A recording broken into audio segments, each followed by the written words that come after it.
Hello everyone, hope you're doing well. We are back on the Spearhead dev server, and it's time to have a look at all the changes that Gaijin have brought in over the last day. They updated the dev server again, they added a few vehicles, and also changed a bunch of stuff too, so I thought we'll go over them and have a look at all of it. Obviously, when it comes to this dev server, since it changes all the time, it takes a lot of effort to keep up with everything. So thank you all for the support, thank you all for watching the videos, and also thank you all for subscribing and liking them. It's very kind of you, and let's continue the train. It never ends when it comes to War Thunder. Right, let's get started. So some new vehicles that have been added in this new dev server. First one is this, the LVT A1 M24. Did a video on this before, so if you want to have a look at it, you can. It's a premium coming in for good old America, 2.7 with a Chaffee turret on an LVT chassis. Should be pretty good, to be honest. The M6 cannon is very nice at this BR. The 50 cal is also good. I will say this thing is unfinished. It's not properly ready yet, but at least you can see it in, and it looks like it's coming in this update. The next vehicle is the PT-262. This is a little PT boat that is coming in for America. It's another premium and probably designed to get you through the earlier ranks pretty quickly. They've also added the PT-174 and the Kami, which have been here for a little bit of a while, basically like copies of the vehicles that are in the tree. And the PT-262 is a Hookins 78-footer, so slightly different from the Elko and also the Higgins that you see here, but not massively different. The vehicle has access to a 40mm Bofors L60. It also gets 4 torpedoes, which is quite nice, and then also the funny 37mm on the front, and then also access to some 50 cals. So pretty standard in terms of these types of machines. It's very quick, has no survivability, and therefore probably will be a bit rough to play, but might be a sneaky vehicle to use against destroyers, but mainly it will just get chopped up, which kind of sucks. One of the more interesting things is it has this little kind of dome on the top of it. No idea what it is. Maybe it's some kind of like radar thing or something else that'll be added, but it would be cool to kind of see what goes on. This vehicle can also hold depth charges, so it has that going for it too, and maybe that means when the submarines come out, it'll be a little bit more useful. Probably not though. Right, let's talk about the Chinese situation. By the way, they haven't added in any of the new Apaches yet, so they're still kind of sat there in the files, all 3 of them. They haven't been changed. I'm guessing they're going to come in, but yeah, they're just not here yet. So China has changed their JH7s once again. Now there are 2 in the tech tree, so you have the JH7 and then also the JH7A, and now you have a premium JH7A prototype 811. This looks exactly the same as the standard JH7A, really. There's probably some differences in terms of what it has access to in the armaments department. But yeah, just to let you know that this vehicle is not going to be the premium, the JH7 Block 02 Flying Leopard, which is a great name for anything. But yeah, it's means that this has been relegated to the tech tree, which isn't a bad thing. It means that it's available for everybody else. The major difference is that it doesn't get as good ordnance as something like this. And then also, I think, no, they haven't changed the radar yet, but I'm sure they will. So the prototype version of the JH is basically the same as it. You can see here for the JH7A, they did add the PL5E2 missiles, by the way. So if you want to bring them along, you can do. So these are the all-aspect missiles. You can bring 4 of them now, which is quite nice. And then obviously the KH-29Ts as well, which turn up, so giving it a bit of a boost. When it comes to the prototype version, this also gets pretty much all the standard kind of ordnance options that you find on the other versions. So what you're basically getting is a very similar vehicle. You can see here the KH-29Ts, the guided bombs, which are there too, the glide bombs, the LS6s, and also the GB1000s. So basically, the difference between the prototype and the standard one, I don't think there is a huge difference between them. They're basically just adding it in just to be an additional option if you don't want to grind through the tech tree and play this, play the JH7A in the standard one, which is, you know, kind of completely fair because it's always been a really dodgy BR for what it has access to, and they heavily rely on its kind of ordnance to work. But a lot of the time, especially with the standard one, you have to grind out that ordnance, and half the time it's not useful anyway. So don't really know what's going on with it. But yeah, so that is a new vehicle coming in. So what's also interesting is they've changed the flag customization. Now, I'll probably do a future video on this just because there's a lot of chat around it. But basically, they've just removed a lot of the what would be classed as army flags. So 50-star USA, German Empire Navy, Weimar Republic, Russian Empire Navy, British Empire, Republic of China, and also Republic of Vietnam Navy. So, unfortunately, the Chinese tech tree, you can no longer put the Taiwan flag on it because Gaijin are seeing it as an army flag and not a nation flag. Obviously, the idea of Taiwan being a nation is one of those fun subjective ones. Most nations in the world do not actually recognize Taiwan as an independent nation, even though what they do is they trade with them independently from China. It's a massively stupid situation, and it just comes down to it literally just comes down to the fact that they just don't want to recognize it because it'll piss off China. And that sucks, but it is what it is, and that's what's happened. So pretty much all of the nations that had kind of naval or military flags have disappeared, and now we are back to what we had previously with just standard nation flags. This kind of sucks for obvious reasons, and there has been a lot of, well, there's basically, you know, the people who were annoyed about the fact that their nation flags weren't in the game. Well, now they're annoyed about the fact that their nation flags are in the game, but other nations also have their flags in the game. So now we just have a fun nationalist battle, which has been going on already in War Thunder, and now it's just increasing to a stupid level. So hopefully you're along for the ride. Always enjoyable. Next change is for the Hawk 200. They haven't added in the anti-ship missiles yet, but they have added EFS. So after changing the flight model, they have now added this. So therefore, if you get set on fire, there's a small chance that you can survive. The AH-56A, they also improved it. So the airflow has been improved, meaning that it'll be even faster. And this vehicle already is pretty quick. They also changed a few other things. So for example, they fixed the MFD on the F-15C Golden Eagle, which I'm sure would be very nice for people. Also, the SLE Tornado, which is the Aster, this one right here, they have actually added third-person NVD to it, showing that it is, once again, quite a large improvement over some of the aircraft that are in the tech tree.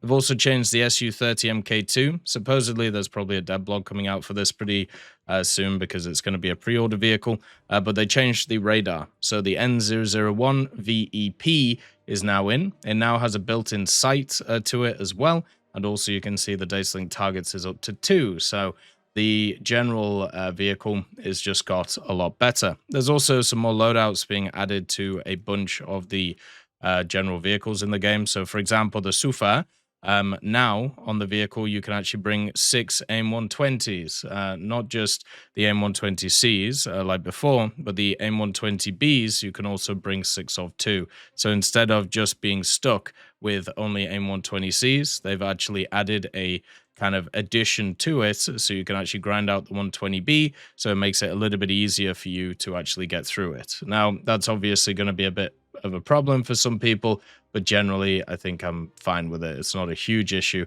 in terms of how it's set up. There is also some new stuff for the MB326K. They have added the LAU-10A, sorry, which basically is the Zunis, so you can get 24 Zunis if you feel like it on the loadout as well. Don't really see a huge, change. I feel like people are just going to use the FFARs because there's just more of them, but who knows? Maybe some people really like the Zunis, and it's nice to have additional options. Then for the EFE, you remember how they changed its sight? Well, they've changed it again. I love going around in circles, but basically the EFE now with its sight zoom, you know how it was like 3.5 to 20? Well, now it's 3.3 to 10. So they've made it a lot worse. They've also removed the commander sight. Well, sorry. No, they haven't removed the commander sight. The commander sight was never there in the first place. And also they have removed the commander's thermals because you couldn't use them anyway. So what was the point? So yeah, the commander sight doesn't work like it didn't previously. And also you don't get thermals with it, so it still doesn't work. They also reduced the resolution on the driver NVD, which doesn't really matter, but at least it's something to chat about. Tiger 2's got fixed, so basically with the Tiger 2s, when they updated the models that you can see here, they didn't update kind of the armor profile or the damage model with it. So now the damage model should actually fit the vehicle. And you can see all of the piece of metal inside, and then also all of the armor and the updated stuff in there, including the radio station that actually looks really cool.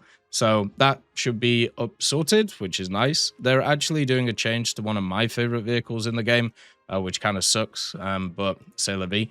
It's not a huge issue. The good old JaPz KA2 and also SK105, since they're basically the same vehicle, basically they're changing the vertical limits. So it gets more gun depression. It used to have -6, now it's going to have -8, and it gets less gun elevation. So +13 now to +12. So more gun depression, less elevation.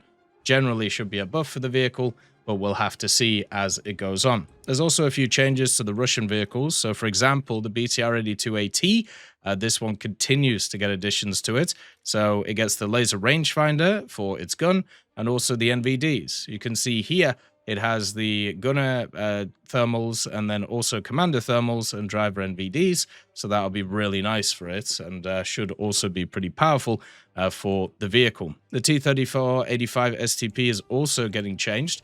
This vehicle is getting smoke grenades, so you'll get the big old barrels on the back, which means that you can drop them and then move back. This vehicle also got up BR 6.3, and they gave it the BR 367, which I think is a bit drastic, but c'est la vie. Would have preferred it at 6.0 without it. But you can see the smoke barrels that are here. These you drop, and they basically create a plume behind you.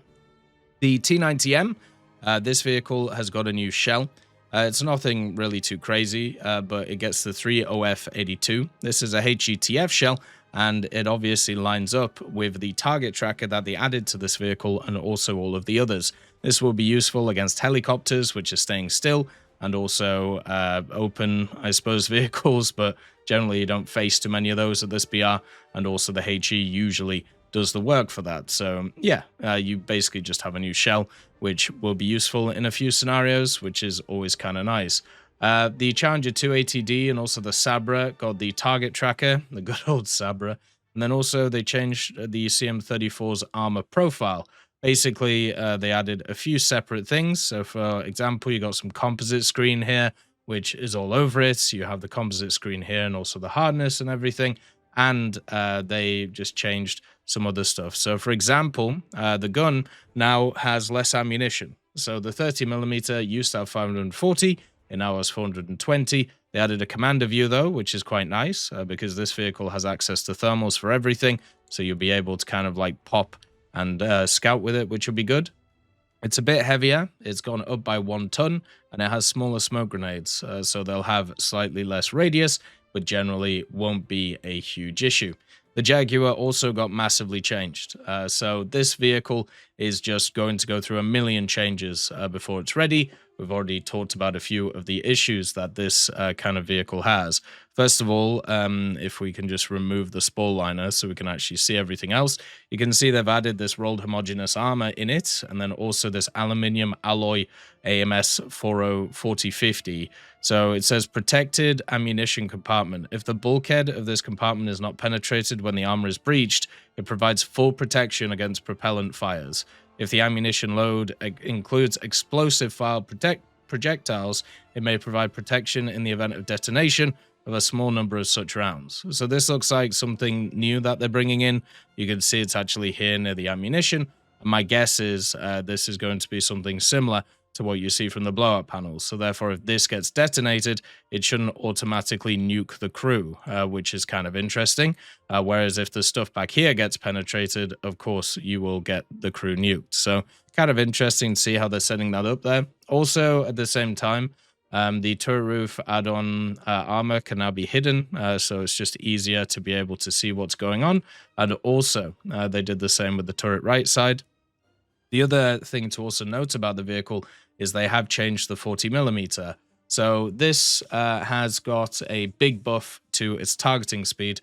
You can see on the horizontal and vertical, it is now 60 degrees per second, where previously it was 28.6 on the vertical and only 57 on the horizontal.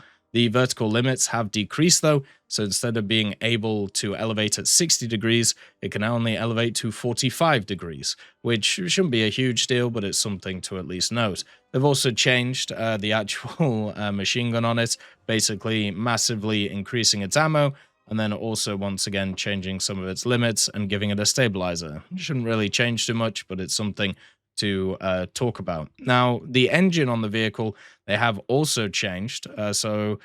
Basically, this engine right here, the Volvo D13, what they've done is they've reduced its max RPM to 1700 from 2100. That's slightly decreased its maximum speed, not a huge amount. And also, at the same time, what they've done is for the commander thermals, they've made them slightly worse than they were before, so they're 800 by 600, and the MVD is actually increased. The slat armor as well adds twice the amount of weight now, so it adds 1,360 kilos instead of what you had previously, which is 600 kilos. So some buffs, some nerfs, but generally should be completely fine. Then for the Zelda, what they've done with this is they have buffed it. The buff is very small though. Basically what they've done is the engine, which is in this vehicle, it used to have 212 horsepower, and now it's 215. So there you go. They also fixed, and I put fixed in quotation marks because supposedly this thing has been fixed before. Basically the Merkavas, they have the trophy APS, right? Now the trophy APS as a thing is one that hasn't really worked for the longest time in the game, because it's one of those which sometimes works and sometimes doesn't, and now supposedly they've actually fixed it. So this should actually be one of the best kind of APSs in the game. You can see that it turned, and also at the same time it is actually destroying what's coming in, which is something it just didn't do previously. It's still doing a little bit of damage, but basically what they did is they reduced the range of it, they reduced the blast range, they gave it additional height, and also they gave it some new lines. So the shrapnel amount has been reduced, but the actual radius has increased. So basically this, as you can see from that, should technically work better on stuff like the Merkava and also the Namer, but we'll see. Because a lot of the time, unfortunately, it doesn't work, so who knows. Also, they added the new damage mechanic to the Oregon City, so the new one where it kind of like auto repairs. They haven't added the button yet, so you can't actually change it, but you know the damage mechanic I'm talking about. And there's a few other little changes here and there when it comes to the naval side of things. So for example, the König, which is the new one right here, the fire director now works for secondaries, which is quite nice. And also, they added the 150mm ammo, which is quite good. Not a huge change, but at least it kind of fixes it. Also, the Clemenceau got some armor changes. So this one right here. What ended up happening is the lower belt now is 177mm instead of 170. And also, the 380mm have a bit more armor. So instead of 185, they have 195 on the turret roof, and also the ammo elevator armor has been reduced from 410 to 405. So slight differences. The crew's also been reorganized, and there's a few differences in terms of what, you know, the rangefinders actually do on the vehicle, but not a huge amount compared to it. So that's pretty much all of the changes. There's a few more, such as like the XF5U. It now has, well, it doesn't have a new camo, but it's going to get a new camo. They've actually added it to the dev server now, so you don't have to kind of like bring it in as a hanger model. But they're gonna be adding a new camo to this, so I'm guessing that's the one that you can get during the event. The camo is an unpainted one, so basically you just won't have the blue, and it will probably be more silver. The other thing that they're also doing is adding some more tutorials for the IRCCM flare and GNSS GBU as well, so hopefully that'll help people out. And another thing that I missed out on the last dev server is the M109 is actually getting a horizontal turret drive, because that's a thing. And then also at the same time, the Stormer AD, which is right here, the one with the FIM92, but also the 25mm, It is also getting a new modification in the form of the adjustment of fire, so therefore you should have a bit more of an accurate gun. That's all the changes. There's quite a lot of them. My voice is dying. Peace be with you. Thank you very much. I'll talk to you later. Bye-bye. I'd just like to thank GMG Smiley, CD Beans, Chieftain Mike, EMN3 Galaxy, Tulio Pontecorvo, Brendan Quinn, Carrion Crow, Gus Irenicus, Pyman, Wartinder, Teddy, Daniel Stanton, Martinez, B. Young, Ozzy Panzer, Alan Hacker, Liam Shear, Opium Prime, Lafouche, Sem, Aslan, Uncle Bean, and Derek R. for supporting the channel.